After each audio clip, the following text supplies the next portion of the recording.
তখন পুলিশ এবং নিরাপত্তা বাহিনীর চেকপোস্ট বসানো হয়। চেকপোস্ট বুঝেন কিনা? গাড়ি গাড়ি তল্লাশি করে, গাড়ি থামায়।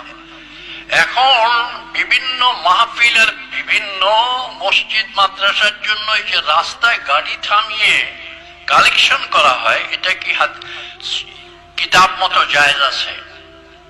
এটা জায়েজ না।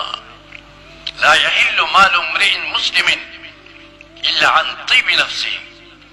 আমি এখানে দুইটা চেকপোস্টের সামনে পড়লাম, চাঁদার। একটার মধ্যে গাড়ি থামালাম, গাড়ি থামিয়ে বললাম যে এইভাবে রাস্তায় আটকিয়ে চাঁদা করা জায়েজ কিনা।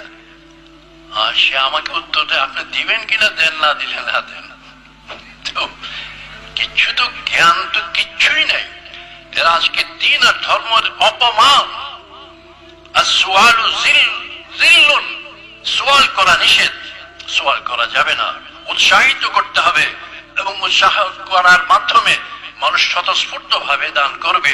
এইভাবে রাস্তায় গাড়ি ঘোড়া আটকিয়ে চাঁদা করা, আপনি ফতোয়া দারুল ইফতার থেকে ফতোয়া করিয়ে নেন, মুফতি সাহেব ফতোয়া দিবে যে এটা জায়েজ হবে না। এজন্য আমি আপনাদেরকে অনুরোধ করব, আল্লাহ যতদূর তৌফিক দেয় ততটুকু কাজ করেন।